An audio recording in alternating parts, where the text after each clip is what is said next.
দেখছেন সবার খবর, সবার নজর, বার্তা এক নজর। রাজনীতি থেকে সন্ন্যাস নিলাম, টিকিট না পেয়ে বললেন চুঁচুড়ার বিদায়ী তৃণমূল বিধায়ক অসিত মজুমদার। টানা 3বারের বিধায়ক। 2011 সালের যখন বামফ্রন্টের রাজত্ব, সেই সময় চুঁচুড়া থেকে তৃণমূল কংগ্রেসের প্রার্থী হয়ে প্রথমবার জয়লাভ করেন অসিত মজুমদার। আজ দলের সুদিন, কিন্তু 2026-এর বিধানসভা ভোটে প্রার্থী করা হলো না অসিত মজুমদারকে। গলায় আক্ষেপের সুর বিদায়ী বিধায়কের। আমরা তো চূর্ণপুটি লোক, তাহলে আমাদের সাথে কোনো কথা বলবে না। আমি মনে করছি যে খামতি নেই আমার, ওরা মনে করছে আমার খামতি আছে। না হলে 3বার আমাকে দিল, এবার দিল না কেন? দলের লোকের আমার ভালোবাসে, তাই ওদের মন ভেঙে গেছে। এটা আবেগ, আস্তে আস্তে ঠিক হয়ে যাবে। 3বার আমায় টিকিট দিয়েছে, এখন মনে হয়েছে দেবাংশু ভালো হবে, তাই তাকে দিয়েছে। ধন্যবাদ জানালাম দলকে। এবার থেকে বই আছে, ক্লাব আছে, বই পড়ে সময় কাটাবো। একদম তো বেকার হয়ে যায়নি, আবার দরকার বলে ওকালতি শুরু করব। উকিলের ডিগ্রি আছে, বার কাউন্সিলের সার্টিফিকেট আছে, আবার কোর্টে যাব। তবে রাজনীতি আর করব না, রাজনীতি থেকে বিশ্রাম নিলাম। দল কাজ করতে বললেই করতে হবে নাকি? আমি তাহলে ঠেকা নিয়ে রেখেছি নাকি? তবে অন্য দলে যাচ্ছেন কিনা সে বিষয়ে অসিত মজুমদার বলেন, এখনো ভেবে দেখিনি। তবে আমারও দলের একটা পরিবার আছে, তাদের সাথে আলোচনা করব, এরপর ভেবে দেখব কি করা যায়। দলের সিদ্ধান্ত অবশ্যই মানতে হবে, কিছু করার নেই। 15 বছর দাদা যেভাবে আপনাদের সাথে নিয়ে যেভাবে কাজ করেছে, কোথাও জায়গায় খামতি ছিল? কোথাও ছিল না, কোথাওই ছিল না। দাদা তো আছে, দাদা তো আমাদের মনের মধ্যে। আমরা দাদার সাথে সব সময় আছি, সব সময় আছি। আমরা সেরকম লোক নয় যে আজকে দাদার ক্ষমতা নিয়ে আমরা মানে দাদা হয়তো টিকিট পেলেন না, আমরা ছেড়ে চলে যাবো। কোনোদিনই যাবো না। আমরা মাথা উঁচু করে দল করেছি, মাথা উঁচু করেই দল করবো। দাদা যতদিন আছে মানুষের পরিষেবা, যেরকম ভাবে দাদা আমাদের গাইড করবে আমরা সেভাবেই করবো। মনের কোনো কষ্ট হচ্ছে? অবশ্যই হচ্ছে, অবশ্যই। যদি এখন বলি কষ্ট হচ্ছে না, মিথ্যা কথা বলা হবে, অবশ্যই কষ্ট হচ্ছে। আপনারা কর্মী সমর্থকরা এসে বাড়িতে দাদার পাশে দাঁড়ালেন, এই যে 15 বছরের কর্মকাণ্ড, কি মনে করছেন কেন দেওয়া হলো না তাকে? সেটা দল জানে, অত বড় কথা হয়তো বলার আমার নেই। দল নিশ্চয়ই কিছু মনে করেছেন, তাই জন্য দল সিদ্ধান্ত নিয়েছেন। দাদার ওপর তো 3বার আস্থা ছিল, এবারেও হয়তো জানি না, সেটা দল কিছু ভালো বুঝেছেন। প্রার্থী তো অদল বদল হয়েছে সব জায়গাতেই, তো এদিক ওদিক প্রার্থী হয়েছে, হয়তো কিছু বুঝেছে। দাদার হয়ে যেরকম পরিশ্রম করতেন দেবাংশুর হয়ে খাটবেন? অবশ্যই খাটবো, সেও তো দলের প্রার্থী হতে চলেছে, নিশ্চয়ই খাটবো, কেন খাটবো না? দল তো তৃণমূল কংগ্রেস, সিম্বল তো জোড়াফুল, মমতা বন্দ্যোপাধ্যায়, অভিষেক বন্দ্যোপাধ্যায়, এবং আমি তো অসিত মজুমদার। যোগাযোগ হয়েছে? না, যোগাযোগ হয়নি।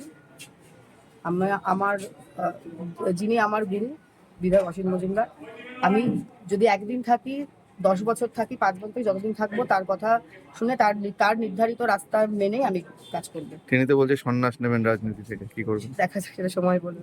কি নাম আপনার? রঞ্জনা সরকার।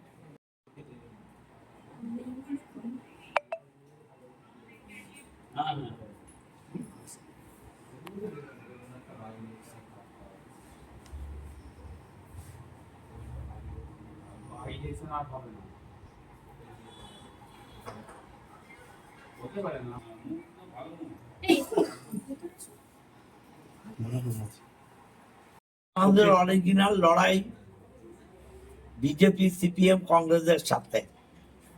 দল মনে করেছে যে আমার চাইতেও দেবাংশু ভালো হবে, কারণ এরা যুবক, এরা অনেক বেশি ফাইটার।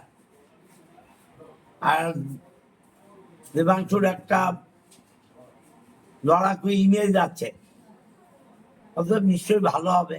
দল মনে করেছে এখানে বিজেপিকে হারাতে গেলে আমাদের চাইতেও দেবাংশু জোরদার শক্তিশালী প্রার্থী হবে, তাই ওকে দিয়েছে। আমাদের অরিজিনাল লড়াই তো বিজেপির সঙ্গে, তো বিজেপিকে যে হারাতে পারবে দলনেত্রী তার কথাই ভেবেছেন, দিয়েছেন ওকে। সবাই আমরা করব। না, আমার সাথে কিছু কথা হয়নি। কথা বলার প্রয়োজন আছে নাকি? যেখানে দিদিমণি অভিষেক সিদ্ধান্ত নিচ্ছে, এরা দলের সর্বময় কর্তা, আমরা তো চুনোপুটির লোক, আমাদের সাথে কেন কথা বলবে বলুন? কোনো জায়গায় মনে হয়েছে যে আপনার খামতি ছিল এই বিধানসভায়? নিশ্চয়ই খামতি আছে, খামতি না থাকলে আমাকে দেবে না কেন? আমি যেটা মনে করছি খামতি নেই, ওরা মনে করছে খামতি আছে। নিশ্চয়ই খামতি আছে, না হলে 3বার দিল, এবার দিল না কেন? আচ্ছা, অসুবিধা নিশ্চয়ই কোথাও ছিল। হুম? অনেক কর্মী যারা আপনার কাছে এসছে, কেউ কাঁদছে, কেউ দুঃখ করছে, কেউ এরা বসে, এটা হবে, আস্তে আস্তে ঠিক হয়ে যাবে। শুধু তিনবারের বিধায়ক নয়, প্রথম থেকে মমতা ব্যানার্জির ছায়া সঙ্গে কোনো জায়গায় কি মনের কোনো একটু কষ্ট হচ্ছে? না না, আমার কোনো কষ্ট নেই। এত মানুষের মধ্যে 3বার আমাকে টিকিট দিয়েছে, এই না বাবার কি, আমার কতটুকু আমার ক্ষমতা আর কতটুকু আমার যোগ্যতা। আমার যোগ্যতার বাইরে দল আমাকে দিয়েছে, অনেক দিয়েছে, থ্যাঙ্কস টু দল।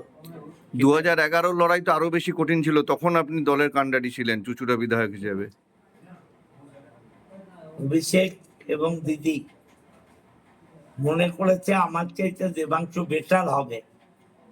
ওকে, থ্যাঙ্কস, ধন্যবাদ জানালাম দলকে। লড়াই তো হবে বিজেপির সাথে। কোথাও কি আবেগপ্রবণ হয়ে পড়ছেন? না না,